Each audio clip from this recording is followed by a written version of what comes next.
Reddit, I need your judgment. I'm posting from a throwaway because Chicago in winter is a big town with a small town memory. For 8 years, I believed our marriage was built on late trains, early alarms, and the kind of laughter that warms a one-bedroom. Then a smartwatch ping and a grocery list note cracked everything open. What followed smelled like wintergreen mints and subway brake dust, and it felt like stepping into a room where your name isn't on the lease. I'm Tessa, 36F, a city transit dispatcher. I spend my nights watching buses crawl across screens like timid beetles and talking drivers through weather and weirdness. You learn the city by its sounds: the drape of lake wind on metal, the shriek of brake dust when a train takes a curve too hard. My husband, Caleb, 39 mil, works procurement for a hospital system, the guy who can turn invoices into bandages and back again. He leaves the apartment smelling like winter coats and wintergreen mints. He says it helps him not snack. It snowed the night this started, the heavy, quiet kind that turns alleys into pillowcases.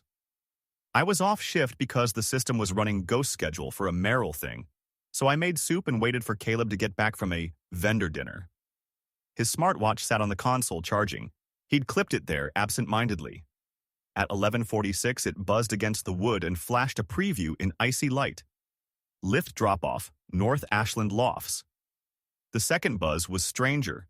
A credit card push alert. Armitage Quarters, 72. 4012, 11 a.m.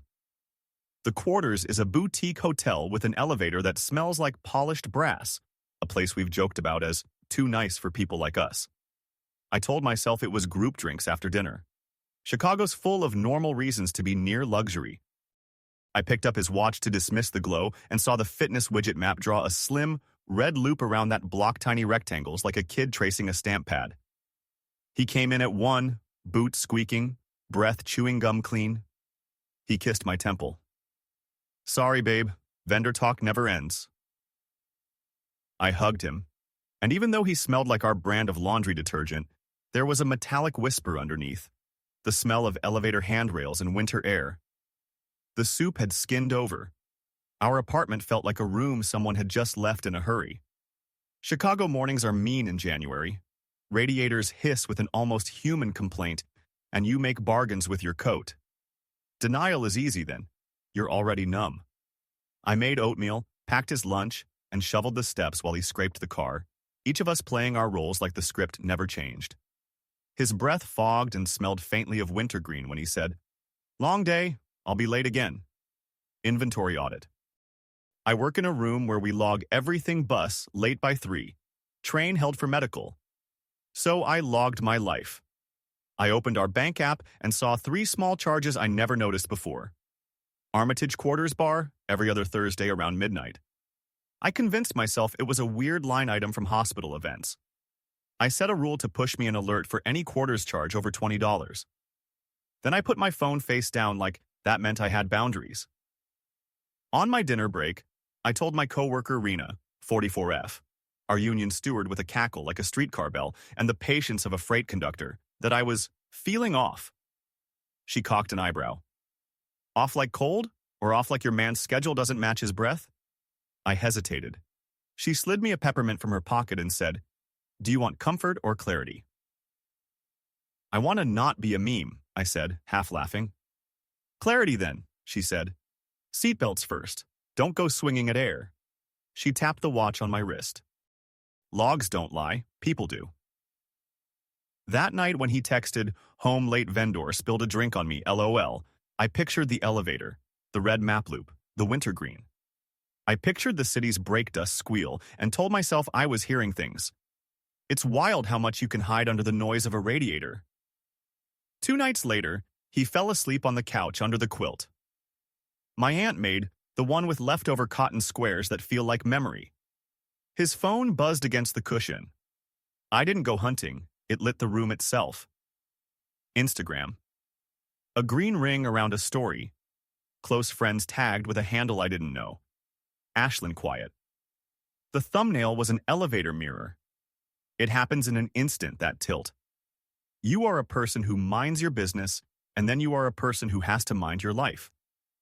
While he snored softly, I opened my Dusty Plant account and searched the handle. Private. Bio.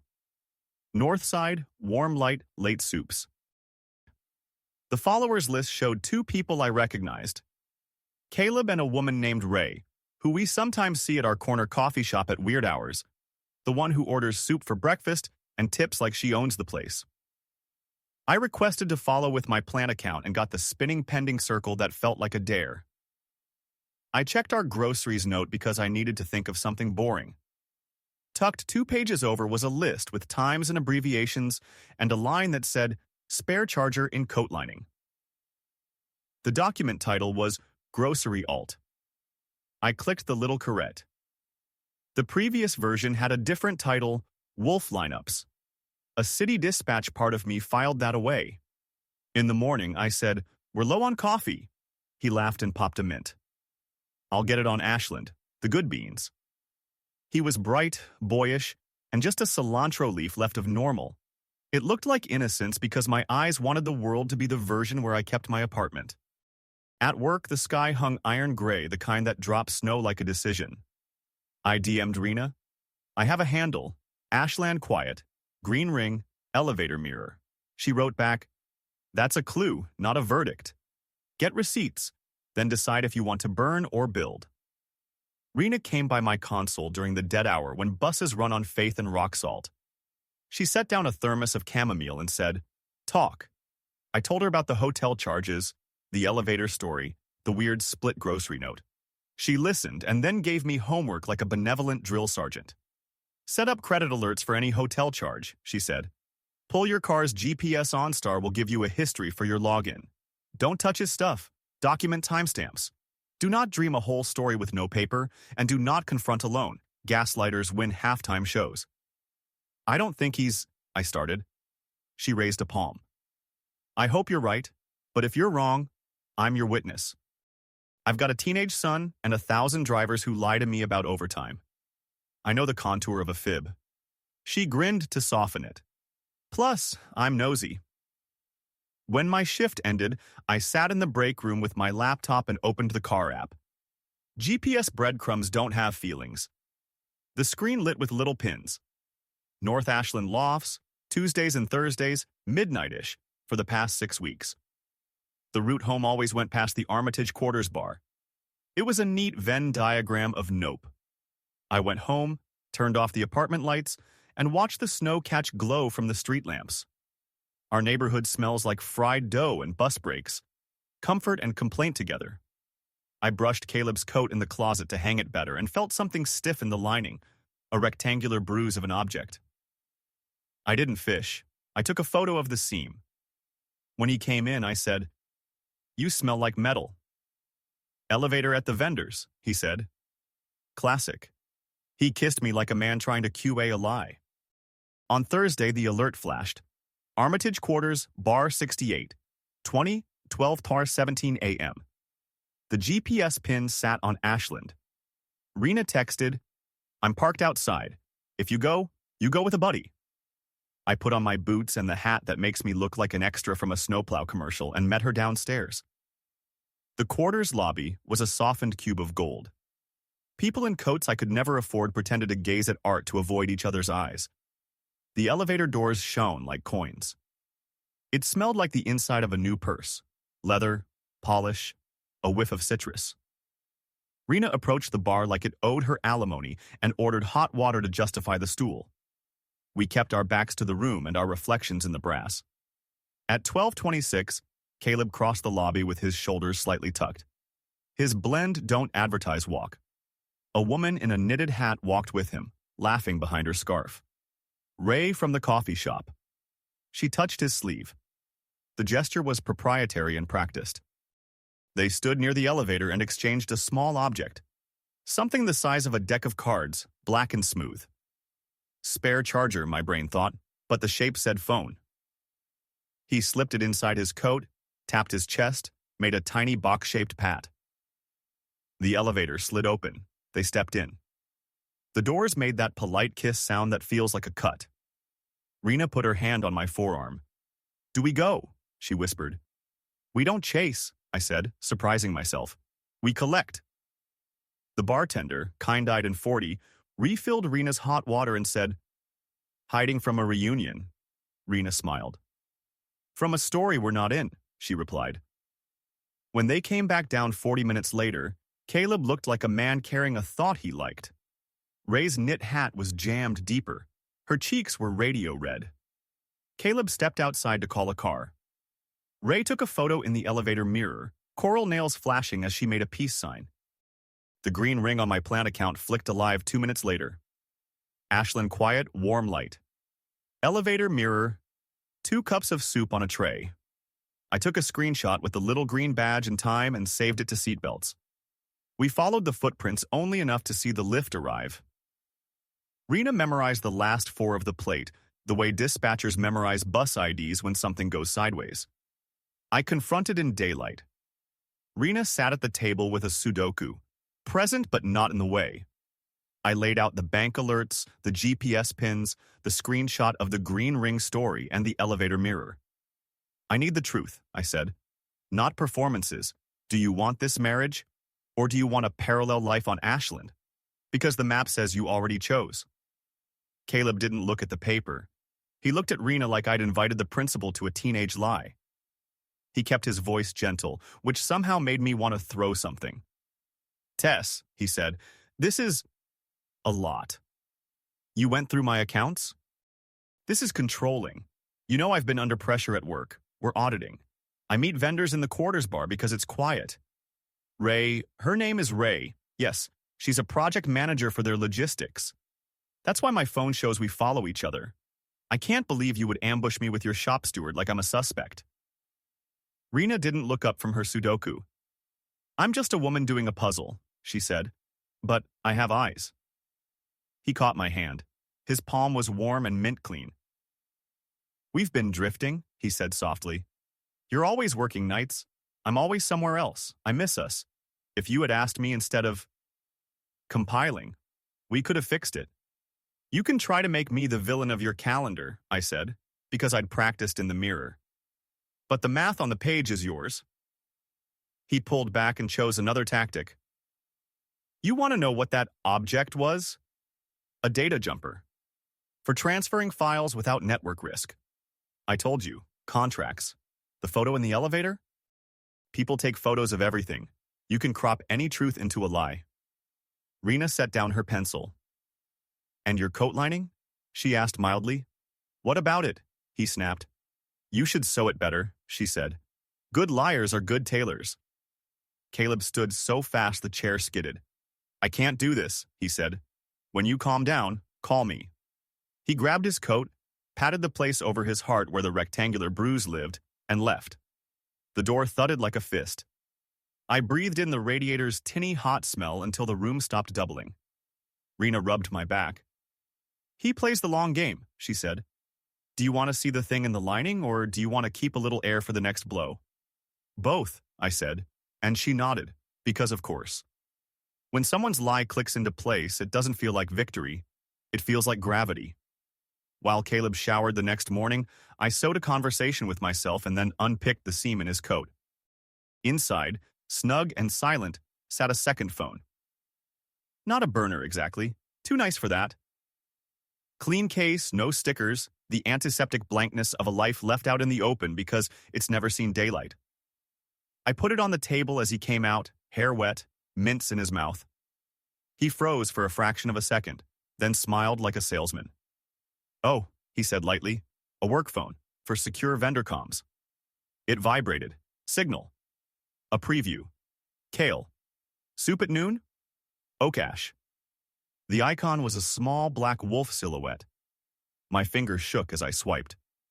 The wallpaper was a photo of a loft window at golden hour, the kind of photo you post when a place is more than a place. The signal threads were sparse but pointed. Ray at the top with times labeled like mischief. Cora, landlord, next, with messages about rent deposit received C. Rowan. A utility bill attachment previewed with a name that wasn't my husband's, Cale Rowan. I looked up. Caleb's face had shut down everything but the mouth. I can explain, he said. Your explanation will be shorter than my silence, I said. You have an apartment. It's a work loft, he said. For late contracts. With a landlord, I said, tapping the thread. Under a shortened version of your name you never told me you use? It's not illegal to prefer a middle name, he said, and for a sick second I almost admired the audacity. Rena texted me just then. OnStar Ping Car spent 47 minutes at 1335 N Ashland, Unit 402 last night. As if on cue, the second phone buzzed again. Cora. Key fob still not working with your name in the directory. Using initials as discussed, CR. The floor in my body tilted. Caleb blurted the script he'd had in his glove compartment. You've been distant. I needed a place to think. Ray rents there too. It's shared workspace. There's nothing to be suspicious of, I finished. I'm a dispatcher. Suspicion is just pattern recognition. You are living a second life under a second name 1.5 miles from our home. He switched to rage so fast it burned. You're violating my privacy, he said. You've been reading my messages out of context and spying on me. If I went to a lawyer right now, they'd call this controlling. Are you trying to build a case? Rena's earlier line echoed, prefer daylight. No, I said. I'm trying to build a spine. I'm asking you to move out. He threw his hands up, wintergreen cutting the air. Fine, he said, if this marriage means that little to you. He grabbed the second phone, hesitated, then set it back down with theatrical resignation. Take it, he said. See how crazy you sound when you read 2 weeks of work messages. He left again. It wasn't a slam this time. It was the quiet of a person who believes he built the exits. I took the second phone to Rena's because I didn't want to sit with it alone. Together, we read the signal threads like we were reading a stranger's diary.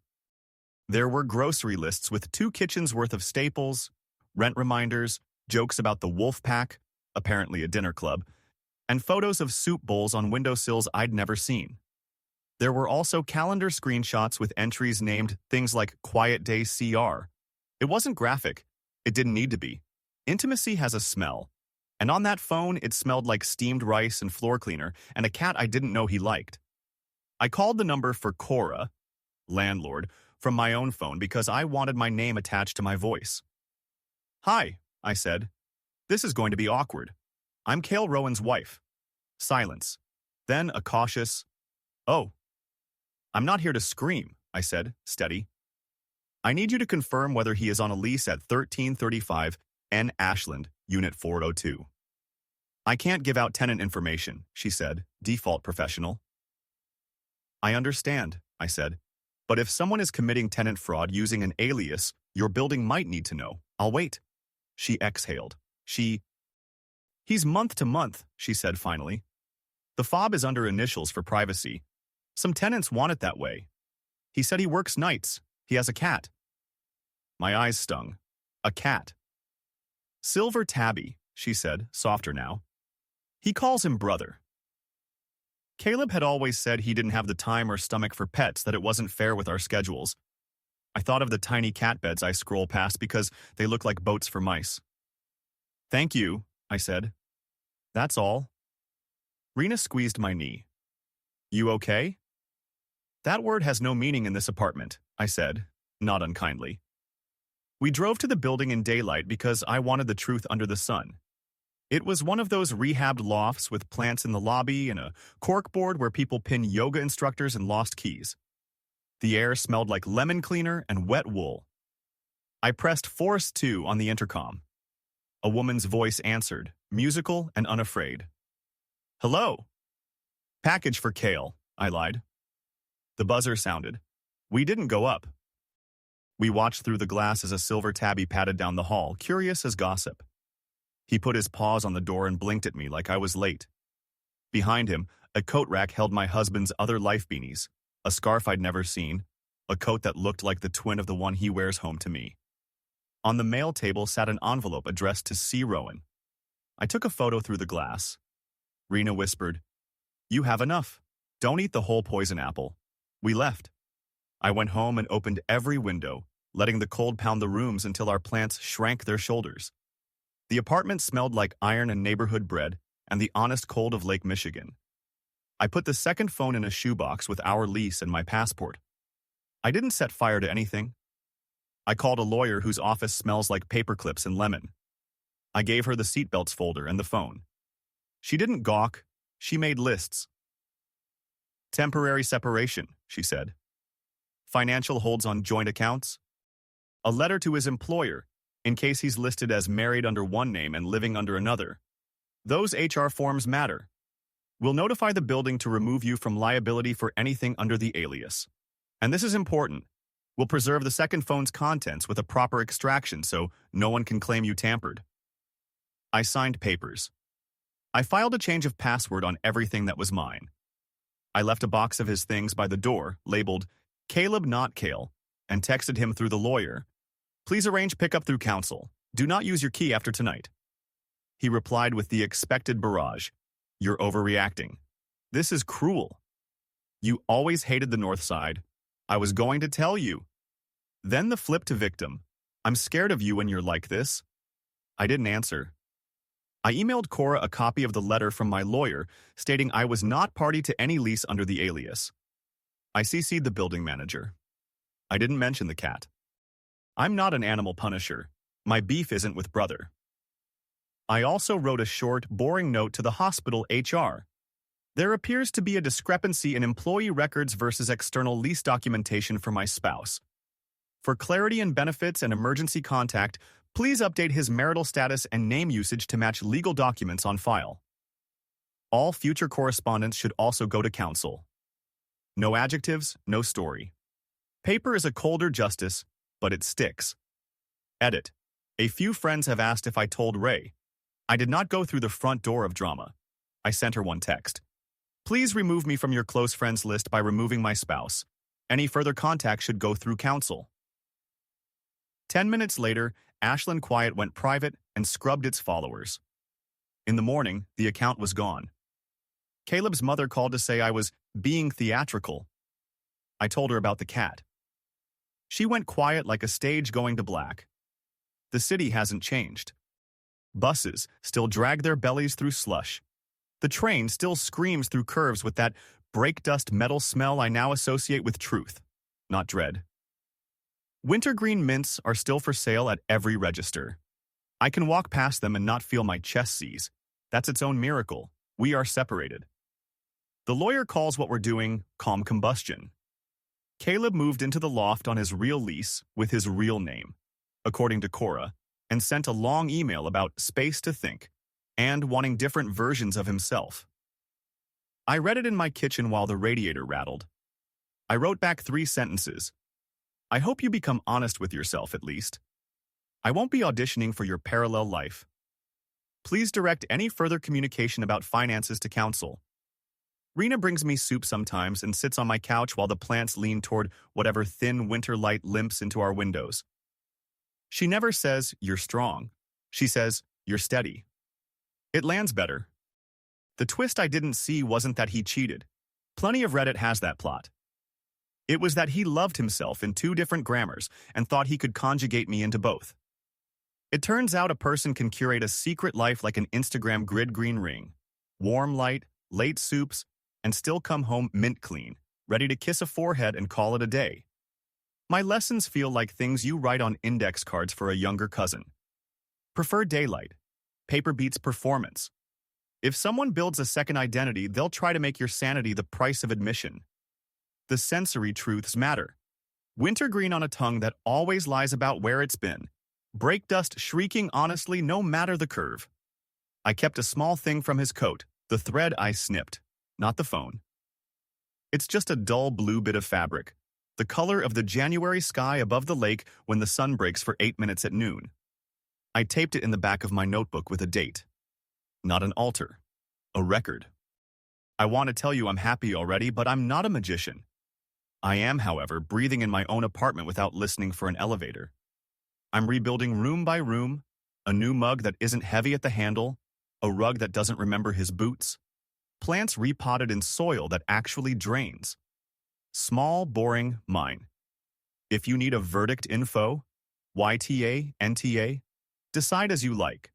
I'm choosing a path that smells like coffee and cold air and the kind of city honesty that sounds like trains squealing around a bend.